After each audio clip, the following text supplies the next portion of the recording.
So I want you to imagine a father out walking with his young children. Good. It's just a totally normal day, right? The sun is shining, and they are, just strolling down a really busy city street in New Jersey. Right. And they turn a corner, probably expecting to see, I don't know, a bakery or a crosswalk or something. Sure. But instead, they are confronted with this sign, and it's pasted aggressively onto a brick wall right in the absolute middle of the public square. Wow. And it reads in these massive, unmistakable letters, it says, Muslims and 9/11. Don't serve them, don't speak to them, and don't let them in. That is just, yeah, that's incredibly jarring. Right. And his 10-year-old daughter, she just stops dead in her tracks. Oh, man. Yeah, she reads the words, looks up at the sign, and asks, what does it mean, Papa?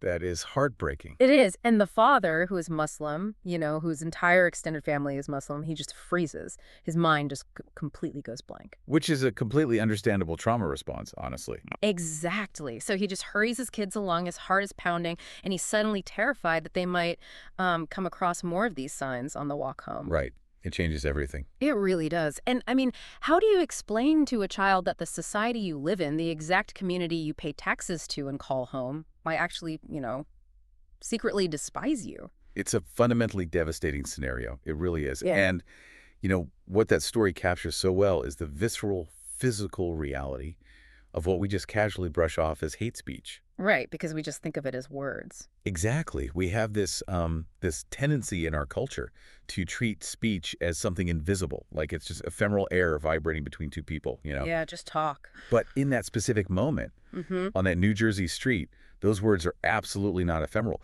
For that father and his children, that sign operates as a literal physical barrier. It changes the physical space. Yes. Yeah. It is a structural modification of their environment. The street they walked down yesterday is simply no longer the same street today. Yeah. And that structural modification is exactly the mission of our deep dive today, because we are going to really plunge into the profound and honestly highly controversial arguments presented in Jeremy Waldron's book, The Harm in Hate Speech. It is a phenomenal book. It is. And we are deliberately moving past the standard, free speech absolutism that really dominates the cultural conversation, especially here in the United States. But which we love to talk about. Oh, definitely. So we are going to rigorously examine the scholarly, philosophical, and the historical case for regulating hate speech. And I think it is really crucial to define our parameters immediately here. Yeah, please do. Because this deep dive is definitively not about policing people's internal thoughts. Right. We are not exploring the endorsement of political correctness. Yeah. And we are certainly not talking about protecting individuals from having their feelings hurt or, their sensibilities offended. This isn't about feelings at all. Not at all. We are engaging in a highly impartial, rigorous exploration of legal philosophy. The focus is strictly on how advanced democracies calculate this incredible balance between the liberty of expression and the fundamental civic dignity of their populations. Absolutely. So whether you consider yourself a strict civil libertarian who views, like, literally any speech regulation as pure tyranny. What many people do. They do. Or maybe you're someone deeply invested in minority rights, or honestly, just insanely curious about how legal frameworks shape human behavior. This deep dive is going to totally challenge your foundational assumptions. Oh, it really will. It kind of turns everything upside down. It does, and it reveals the hidden mechanics of a well-ordered society and just how fragile the public good of civil peace actually is. Yes, fragile is the perfect word. Okay, let's unpack this. Because if we look closer at that New Jersey anecdote, it perfectly illustrates the core thesis of Waldron's work. Right. The entire argument basically hinges on the distinction between a fleeting spoken insult and the permanent visual disfigurement of our shared civic environment. Exactly. And to explain that, Waldron introduces a sociological concept that is absolutely paramount here. He calls it the public good of inclusiveness, and something he terms assurance. Assurance, like a guarantee. Exactly like a guarantee. In any functioning, multi-ethnic, multi-religious democratic society, the state and the community provide this implicit guarantee to every citizen. Right. It is a baseline psychological assurance that you belong, that you are recognized as a member in good standing, and that you won't face hostility or violence or systematic exclusion just as you navigate your daily life. So it is essentially the invisible infrastructure of daily life. That's a great way to put it. It's the assurance that you can, ride the subway, walk into a bakery, drop your kids off at school without being on a state of constant adrenalized alert. Right, you shouldn't have to function like that. No, you don't have to constantly assess whether the person ringing up your groceries secretly thinks you are subhuman. And that invisible infrastructure is exactly what hate speech targets. It goes right for it. Yes. Waldron's argument is that publishing hate speech is not merely a bigot, letting off steam or expressing some controversial political opinion. Which is the usual defense, right? I am just speaking my mind. Right. But Waldron says no. It is a calculated, intentional operation designed to systematically shatter that public assurance for vulnerable minorities. Wow. It doesn't just attack the minority, though. It actually attempts to establish a rival public good. What do you mean by a rival public good? It's building a beacon for bigoted solidarity. Oh, I see. So the sign in New Jersey isn't just a localized expression of one guy's anger. It serves a dual purpose. Precise. It sends a direct message to the Muslim family, basically saying, do not get comfortable, your safety here is an illusion. Right.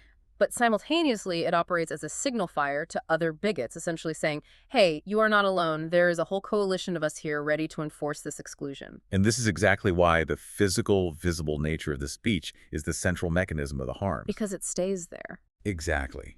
We are not analyzing, say, a drunk patron muttering a slur under his breath in a dimly lit bar. Right, that's totally different. Yes. We are analyzing the mechanics of visible, permanent hate speech. We're talking posters on lampposts, flyers left on windshields, digital campaigns permanently indexed on the internet, or, a cross burning on a lawn. It's the permanence that does the damage. Yes.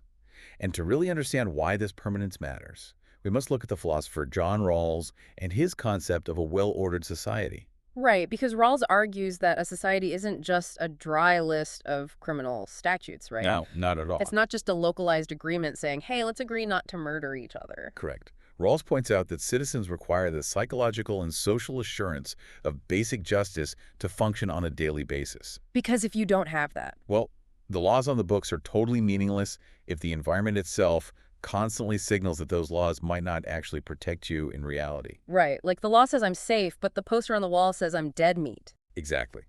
Hate speech acts as this slow-acting environmental poison. A slow-acting poison, wow. It accumulates. One poster might be an anomaly, you can brush it off. But word by word, flyer by flyer, the environment itself becomes structurally hostile. And the burden of that falls entirely on the minority. Yes, the minority citizen is suddenly forced to expend massive amounts of psychological energy just to exist in public spaces. Waldron draws a really compelling parallel here to Catherine McKinnon's feminist critique of pornography. Yes, it's a fascinating comparison. Can you break down how the mechanics of that comparison actually work? Like, how does pornography relate to a racist sign on a brick wall? So McKinnon's foundational argument is that pornography should not be viewed merely as an idea or a political statement or just some private fantasy. Right. She argues it functions as world-defining imagery. World-defining imagery. Yeah. In her view, the pervasive, ubiquitous presence of pornographic imagery in a culture actively constructs a hostile reality for women. Okay, I felt... It doesn't just depict the subordination. Right. It actively subordinates by defining the social world women must navigate. It sets the terms of reality. Exactly. And Waldron takes the mechanics of McKinnon's argument and applies it directly to hate speech. Visible hate speech is world-defining imagery for racial and religious minorities. It literally dictates the terms of their physical reality. Precisely. And the book uses this terrifying historical example that crystallizes this perfectly. Waldron asks the reader to consider just a single Ku Klux Klan cross burning on a hillside outside a town. Just one. Just one. It is an isolated incident. It only burns for a few hours in the middle of the night, and then it's gone. Right. But the psychological mechanism of that fire is profound, because it isn't just burning wood. It casts a permanent psychological shadow over the entire community long after the ashes are cold. It leaves a stain on the psyche of the town. Yeah. It operates as a broadcast that dormant caverns-like networks of violent racists are living right there in the neighborhood just waiting for the signal to strike. And you don't know who they are. Exactly. It forces the targeted minority to wonder if, the friendly neighbor they wave to every single morning is secretly planning their eradication. The illusion of civic peace. is entirely shattered at that point. It's completely gone. The assurance of justice is dispelled, and not just for that night, but indefinitely. So if we view this societal assurance as a public utility, like clean air or safe drinking water or a functional electrical grid, you don't even notice it exists until someone tampers with it. That's the perfect analogy. But hold on, let me play devil's advocate here for a second. Please do.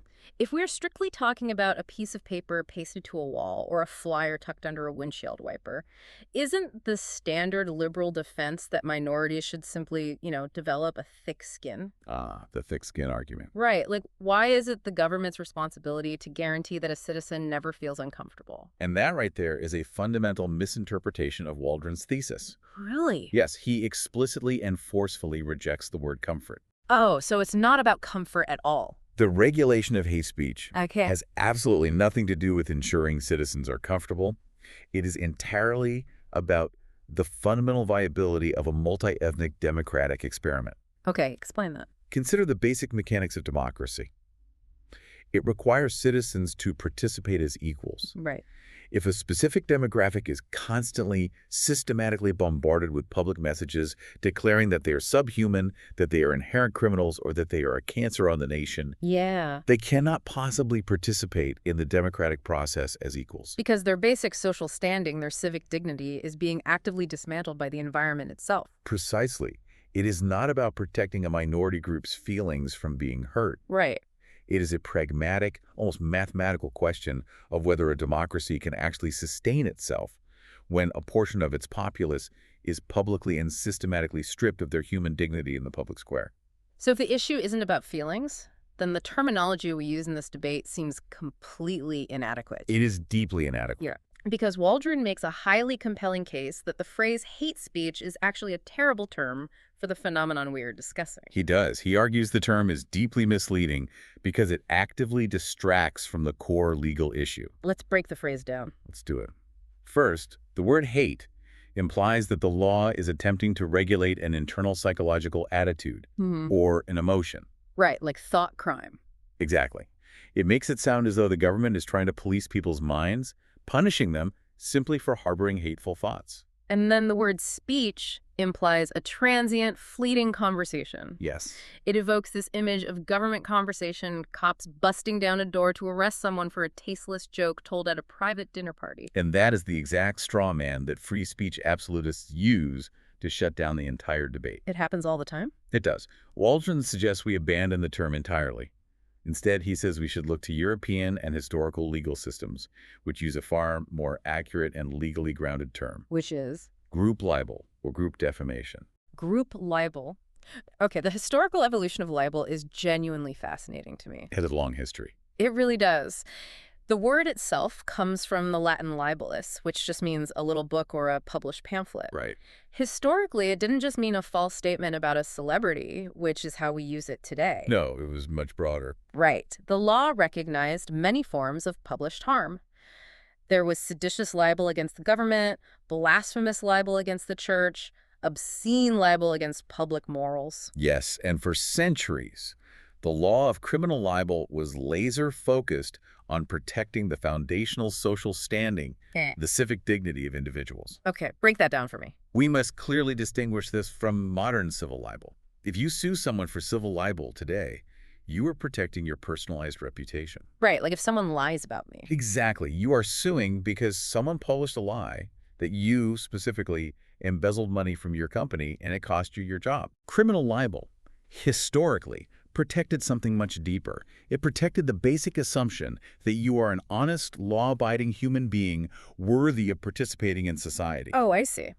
Group libel is an attack on that exact foundational assumption, but directed at an entire demographic. Right, it takes an immutable characteristic like a person's race or their national origin or their religion and permanently associates it with subhuman traits, depravity, or criminality. Yes.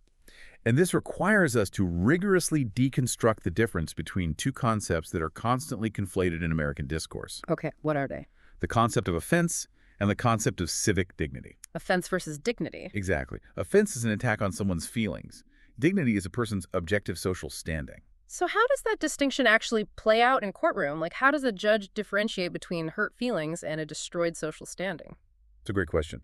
Waldron points to a vital legal precedent from the 1970s in a town called Leamington Spa in England. Yeah. A local political agitator plastered the town's public spaces with these vicious posters depicting Britons of African descent as literal apes. Disgusting. Horrific.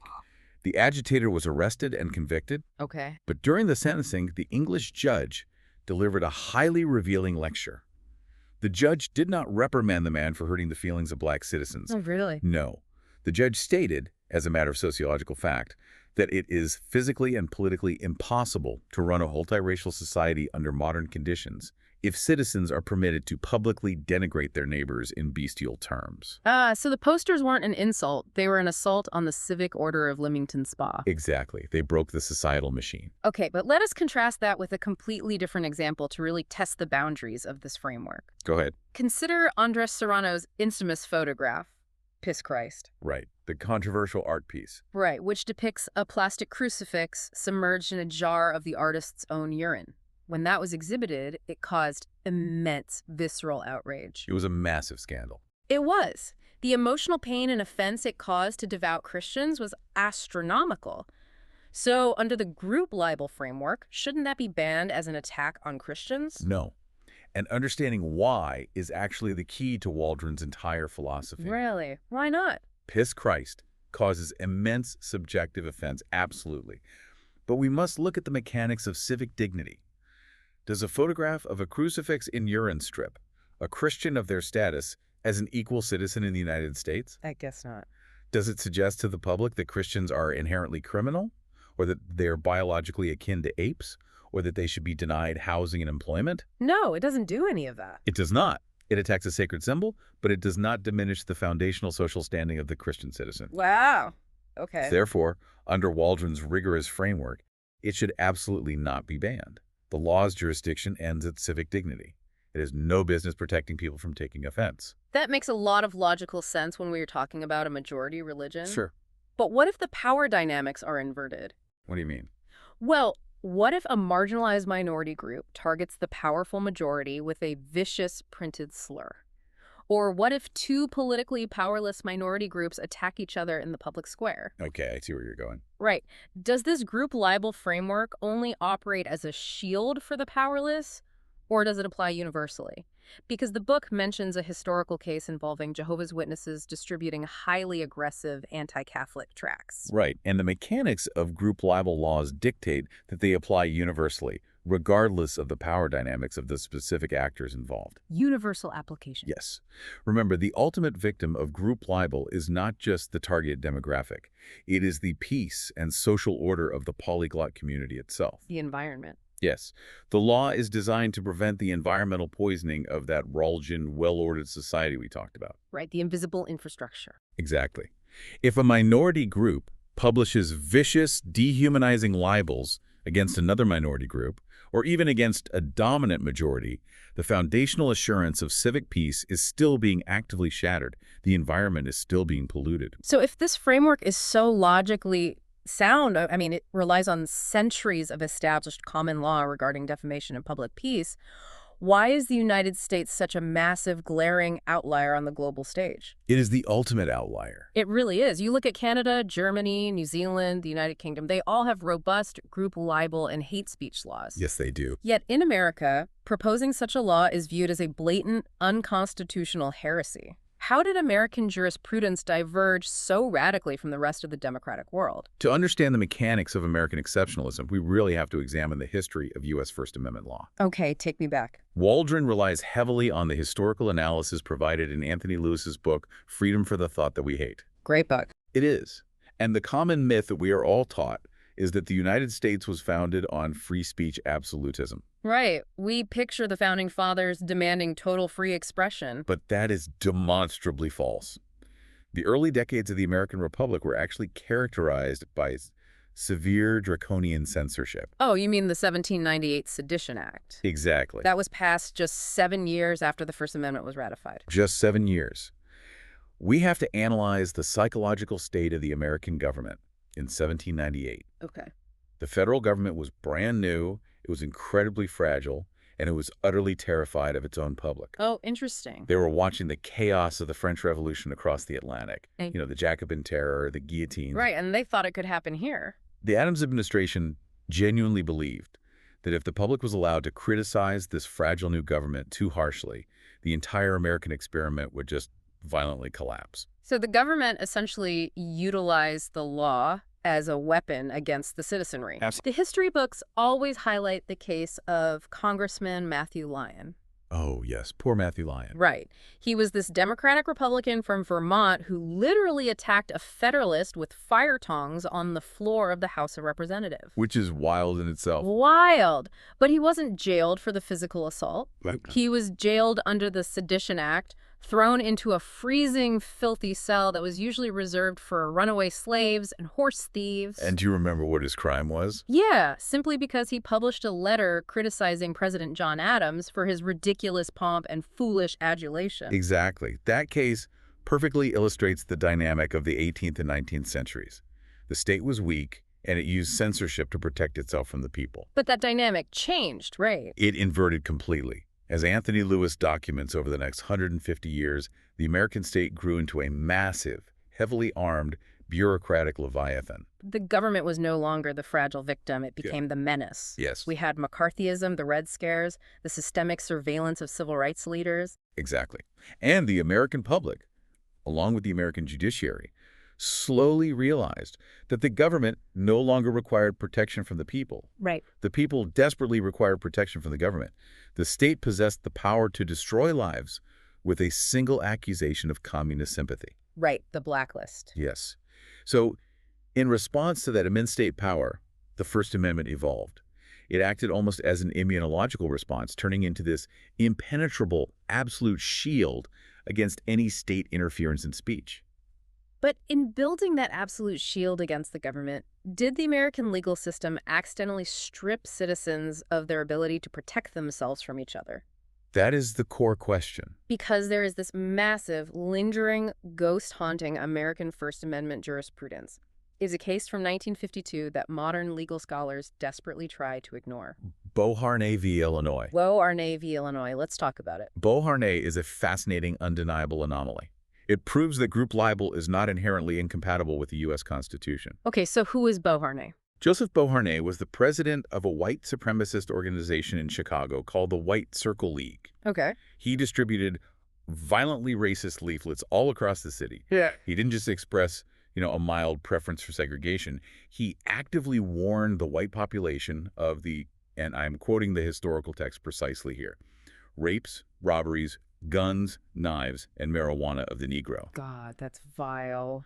He was urging the white citizens of Chicago to unite and repel this supposed encroachment. But he wasn't arrested for inciting a specific riot. No, he was not. He was arrested under an existing Illinois statute that explicitly prohibited publishing any material that portrayed the criminality, depravity, or lack of virtue of a class of citizens. Exactly. It was a classic group libel law. Beauharnais challenged the arrest, claiming it was a blatant violation of his First Amendment rights. Naturally. And he fought it all the way to the United States Supreme Court. And in 1952, the Supreme Court upheld his conviction for group libel. They actually upheld it. They did. Justice Felix Frankfurter, who is one of the most towering figures in American jurisprudence, wrote the majority opinion. What was his logic? He examined the history of criminal libel and applied a very simple, honestly unassailable logic. He said that if a state possesses the constitutional authority to punish the libel of one specific individual, Right. it unequivocally possesses the authority to punish the libel of a defined group of individuals. Because the damage inflicted on the social peace by group libel is exponentially worse. Okay, but doesn't the timeline of Supreme Court history basically render Beauharnais obsolete? How do you mean? Let us look at the famous 1964 case, New York Times v. Sullivan. Oh, yes, Sullivan. Right. That case established the actual malice standard. It essentially ruled that you cannot be sued for libel when discussing public issues unless you knowingly publish a deliberate lie with reckless disregard for the truth. Correct. So doesn't the sweeping free speech victory of Sullivan functionally wipe Frankfurter's Beauharnais ruling off the map? And that is the exact narrative that modern First Amendment absolutists rely on. They always claim Sullivan implicitly overturned Beauharnais. But it didn't. Waldron mounts a brilliant, highly technical counterargument here. He insists we look at the specific mechanics of the Sullivan ruling. Who was Sullivan? L.B. Sullivan was a police commissioner. Exactly. He was a public official. The Supreme Court ruled that public officials, politicians, and state actors who voluntarily choose to enter the arena of public power must accept a massive burden of criticism. Because they possess state power, so they must possess an artificially thick skin. Deliberately chosen to be in the crosshairs. Exactly. But Waldron points out that the black citizens of Chicago who were viciously systemically libeled by Joseph Beauharnais were not public officials. Oh. They were private citizens. They never volunteered to enter the political arena. They were simply attempting to live their lives, raise their families, and utilize public transportation without being universally, permanently branded as rapists and robbers in the public square. So Waldron is arguing that comparing a police commissioner in 1964 to a marginalized minority demographic in 1952 is a complete false equivalence. Exactly. He argues that the overwhelming legal consensus, this idea that Sullivan quietly eradicated Beauharnais, is nothing more than wishful thinking by free speech scholars who are just philosophically uncomfortable with the concept of group libel. Wow. From a strict jurisprudential standpoint, Beauharnais v. Illinois has never been formally overruled by the United States Supreme Court. It is a dormant precedent. Okay, if Waldron is correct, and the U.S. Constitution could theoretically accommodate group libel laws without violating precedent, we are basically forced to leave the courtroom and face the underlying philosophical arguments against regulating hate speech. Yes, because the resistance isn't just about constitutional mechanics. Right. It is rooted in deep moral philosophy. And the most formidable defense of hate speech centers entirely on the concept of personal autonomy. Yes. This leads us directly into Waldron's debate with the prominent legal scholar C. Edwin Baker. Yes. Baker constructs a highly sophisticated, ethically grounded defense of free expression based on the speaker's fundamental human autonomy and their inherent right to self-disclosure. Okay, break down the mechanics of Baker's autonomy argument. He is basically asserting that even if a racist's internal values are absolutely abhorrent, expressing those values is the mechanism by which they disclose their authentic worldview to the universe. Right. It is how an autonomous human being defines their identity in relation to society. If the state intervenes and legally forbids them from expressing their hatred, the state is essentially forcing them to live a lie. It is stripping them of their ethical autonomy by deciding which worldviews are permitted to exist. Exactly. And Baker combines this right of self-disclosure with a psychological concept he calls mental mediation. Mental mediation. Okay, explain that. He argues that speech, in and of itself, is inert. If I publish a hateful sign or yell a vicious slur, the words themselves do not inflict physical trauma. Right, words aren't fists. Exactly. The harm only materializes if the listener mentally processes the words, internalizes their meaning, and actively accepts the role of a victim. Wow. Okay. Baker argues that as an autonomous ethical agent, the listener possesses the power to mentally mediate the speech. You have the autonomous choice to reject the slur, to mentally dismiss the speaker as a contemptible louse, and just to walk away unharmed. And because of that, Because the realization of the harm relies entirely on the listener's mental mediation, Baker argues the state has no justification to preemptively regulate the speaker. but wait, isn't that placing an astronomical, profoundly unfair cognitive burden entirely on the victim? It absolutely is. I mean, Baker is demanding that the marginalized citizen constantly, unthink the racism that is saturating their environment just so the racist can feel authentic? Yes. How does Waldron dismantle this reliance on mental mediation? Waldron counters with a fierce structural rebuttal. He argues that hate speech is not merely an innocent act of self-disclosure, it is a performative act. A performative. It fundamentally alters the environment, the literal moment it is introduced. It does not require the victim's mental mediation to inflict its damage. Right. The mere publication of the racist sign, the very fact that the physical infrastructure of the public square is permitted to display it, is the dispelling of social assurance. The environment changes instantly, regardless of how robust the victim's mental defenses are. Exactly. And the book utilizes a classic philosophical scenario from John Stuart Mill to illustrate this. The example of the corn dealer. Oh, I love this example. So Mill argues that publishing an editorial in a newspaper claiming that corn dealers are starving the poor. That's a perfectly protected expression of opinion. Yes, print whatever you want. However, standing on a soapbox and shouting that exact same sentence to an armed, furious mob gathered outside the corn dealer's physical house, that crosses the line into criminality. Right. And Baker's framework would argue that the law should only intervene at that mob level when there is a direct, immediate, unmediated incitement to physical violence. Right. Until the mob lights a torch, the speech is just self-disclosure. But Waldron flips this entirely. He argues that when dealing with vulnerable minority groups, the hate speech itself acts as the mob. The speech itself is the mob. Yes, it is a direct, immediate assault on a minority's civic dignity that operates with the exact same coercive force as a physical threat. Consider the mechanics of like a whites-only sign on the door of a restaurant. That's a perfect modern equivalent. Right, because under a pure autonomy framework, the restaurant owner is merely self-disclosing their internal racial preferences. Right, just being authentic. But the physical sign itself is actively executing an exclusionary action. You cannot logically decouple the speech from the discriminatory act. You can't. The speech is the act of exclusion. That is the exact mechanism Waldron is highlighting. Furthermore, Waldron acknowledges Baker's point.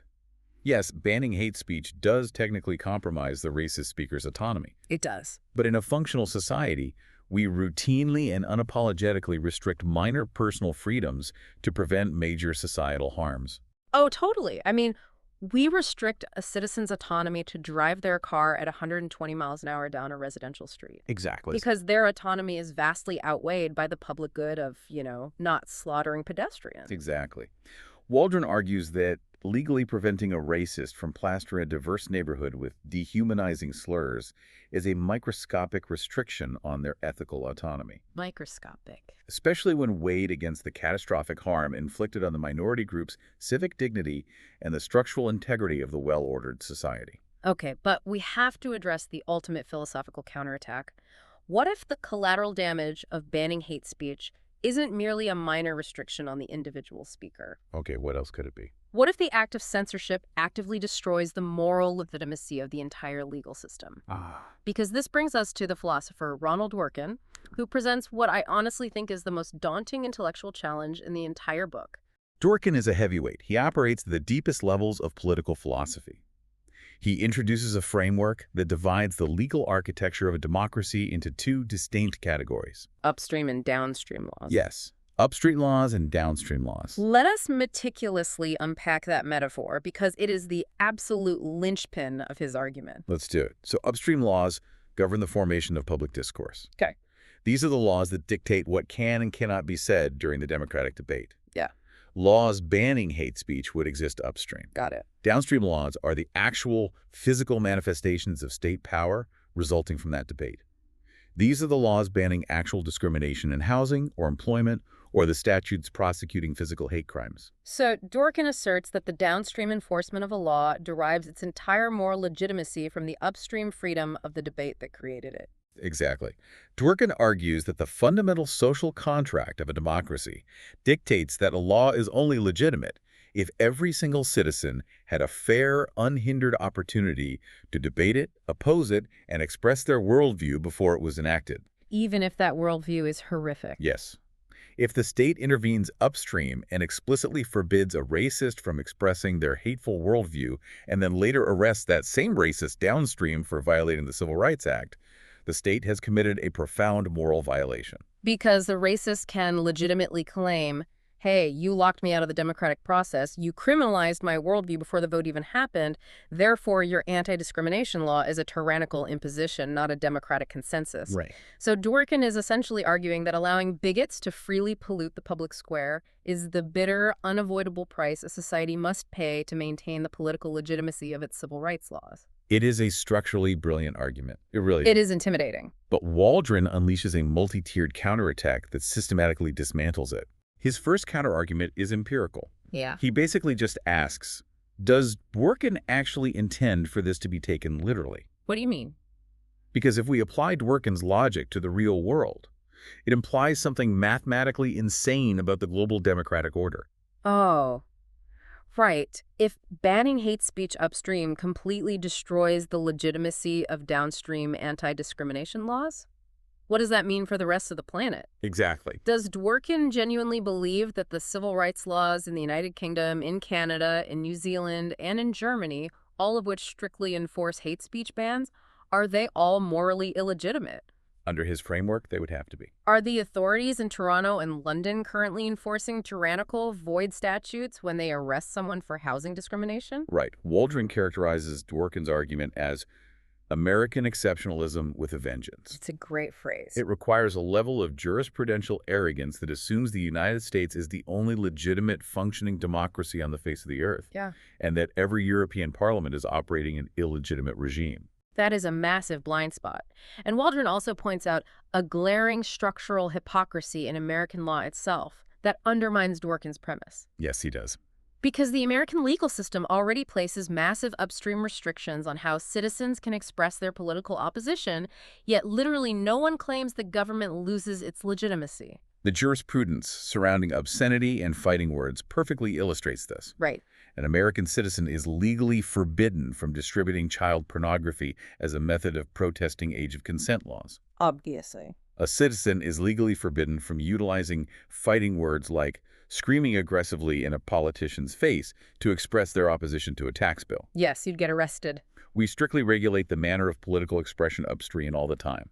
But no legal scholar argues that banning obscenity destroys the legitimacy of the entire federal government. Right. So Waldron asks the critical question. Why is hate speech granted this unique, magical, legitimacy-destroying power that obscenity and fighting words do not possess? And when you lay it out like that, Dworkin's argument sounds like it is functionally holding vulnerable minorities hostage. It really does. The philosophical framework is basically saying to a marginalized demographic, hey, you are allowed to have anti-discrimination laws, you are allowed to have physical safety downstream, but only on the strict condition that you endure the psychological torment of having your neighborhoods plastered with racial slurs upstream. It's awful. It forces the most vulnerable citizens to pay the psychological tax for the legitimacy of the entire system. It is a brutal calculation. But Waldron concludes that democratic majorities who enact hate speech laws, like the parliamentary majorities across Europe and Canada, Yeah. they are not engaged in ideological tyranny. They aren't just speech police. No, they're not attempting to crush political dissent. They're attempting to uphold the Rawlsian promise of a well-ordered society. Right. They recognize that true democratic legitimacy requires all its citizens to possess equal civic standing. And they recognize that group libel systematically annihilates that standing. What is truly fascinating to me about this entire debate is that we almost always view this as a hyper-modern conflict. Oh, absolutely. We assume the urge to regulate hate speech is a product of 21st century political correctness or modern sociological theory or, college campuses going crazy. Right, the culture wars. Exactly.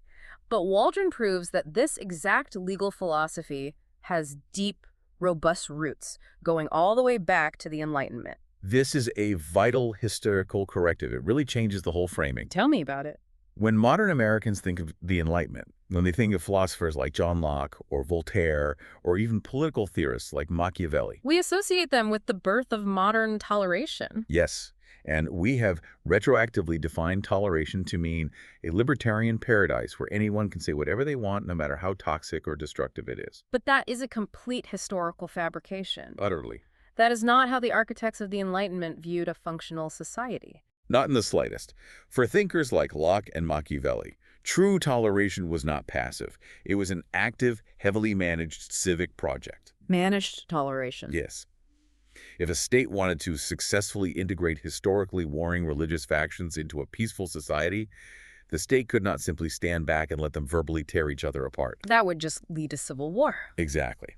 True toleration required the state to actively suppress what they called detestable calumnies. Detestable calumnies. The state had to crush vicious rumors and systemic libels, because allowing those libels to flourish would inevitably lead to the violent exclusion of minority groups from civil rights. And the book highlights a specific, incredibly revealing legal precedent from 1732 in England. The case of Mr. Osborne. Right. Mr. Osborne. The Osborne case is a perfect distillation of this Enlightenment approach to civic peace. Mr. Osborne published a virulent blood libel in London. Which is? He printed a fabricated, horrific tract accusing the entire Jewish community of London of committing a gruesome, ritualistic murder of a Christian child. Pure incitement. Yes. And as a direct result of his publication, violence began to simmer in the city. So Osborne was arrested and tried for a breach of the peace. What is incredible about this is that Osborne's legal defense in 1732 sounds exactly like a modern First Amendment absolutist argument on a cable news panel today. Oh, word for word. His lawyers argued that his publication was too broad to be criminal. They basically said, hey, he didn't name a specific Jewish individual, therefore he didn't injure any specific person's reputation. It's just general speech about a broad demographic, so it cannot be prosecuted as a libel. But the English court completely dismantled that defense. They shut it down. The court ruled that inciting a mob to destroy a whole set of people must be harshly punished. A whole set of people. Yes. The court legally recognized that a diffuse, generalized attack on a demographic's reputation fundamentally destroys the peace of civil society. It recognized that the Jewish citizens of London could not safely participate in the civic and economic life of the city if the environment was completely saturated with accusations of ritual murder. So almost 300 years ago, a court independently verified the exact mechanical logic that Jeremy Waldron is arguing today. The exact same logic. They recognized that group libel is an environmental pollutant that destroys the assurance of a well-ordered society. We are literally fighting the exact same philosophical battle using the exact same legal arguments 3 centuries later. It just goes to show that the tension between the autonomy of individual expression and the public good of a secure, inclusive community, it is not a modern aberration. Yeah. It is a permanent structural feature of any free society attempting to actually manage diversity. Wow. We have journeyed through an immense amount of legal and philosophical architecture today. We really have covered a lot of ground. Let us comprehensively synthesize the core takeaways from Waldron's The Harm in Hate Speech. We began at the street level, examining the visceral, localized trauma of hate speech. The Muslim father in New Jersey, whose physical environment was weaponized against his family's civic standing. Right. We moved past the inadequate terminology of hate speech, recognizing it instead as group libel, a calculated assault on the foundational dignity and social standing of a demographic, not merely an offense against their feelings. And we charted the historical divergence of American jurisprudence. Right. Understanding how the trauma of early state censorship led to a First Amendment absolutism that functionally ignores the profound wisdom of the 1952 Beauharnais precedent. Which is crazy to think about. And we rigorously stress-tested the most formidable philosophical defenses of unregulated speech. We examined C. Edwin Baker's arguments regarding ethical autonomy and mental mediation. And Ronald Dworkin's complex theories of upstream democratic legitimacy. Yes. And through it all, we saw how Waldron effectively counters these defenses by insisting that the state possesses a profound historical duty to maintain the invisible infrastructure of civic assurance for every single citizen. So the actionable takeaway for you, the listener, it's really a complete reframing of how you process these cultural debates. A total paradigm shift. Exactly. The next time you encounter a fierce controversy over the First Amendment or a battle over campus speech codes or a debate about online moderation, you are now equipped to see past the simplistic binary framing of free speech versus censorship. You don't have to just accept that binary. You can interrogate the mechanics of the conflict. Yeah. You can ask the deeper structural question. Does this specific expression merely offend a group's subjective sensibilities, or does it operate as world-defining imagery that systematically dismantles their objective right to exist peacefully and equally in the public square? It forces us to elevate the conversation. We stop obsessing solely over the autonomy of the individual speaker, and we begin to actually calculate the fundamental environmental requirements of a functioning, diverse democracy. As we conclude, I want to present a final, honestly unexamined provocation inspired by the mechanics of Waldron's text. Okay, let's hear it. Waldron builds his entire philosophical framework on the visual reality of shared physical spaces. Yeah, posters, signs. The ink on a brick wall, the pamphlets handed out on a street corner, the cross burning on a physical hillside. The harm is generated by the pollution of a shared physical environment. Right. But what happens to the concept of group libel when the physical public square is entirely replaced by algorithmic internet feeds? Oh, wow. The physics of the societal environment change entirely. Precisely. If we are no longer walking down the same physical street, but instead living in customized, hyper-personalized digital echo chambers, is there even a shared environment left to pollute? That is a terrifying question. Or does the hyper-targeted nature of digital media mean that the destruction of civic assurance is happening infinitely faster and completely invisibly compared to what Waldron or the Enlightenment philosophers could have ever calculated? It's invisible to everyone outside the target demographic. Yes. If that father in New Jersey isn't confronting a physical sign on a wall, but his 10-year-old daughter is quietly absorbing a hyper-targeted racist meme pushed directly into her social media feed by an algorithm designed to maximize human outrage. How do you even begin to regulate that? Exactly. How does a well-ordered society regulate an invisible environment? How do you guarantee the public good of inclusiveness when there is no longer a single public? That is a structural vulnerability we have yet to solve. Something for you to mull over.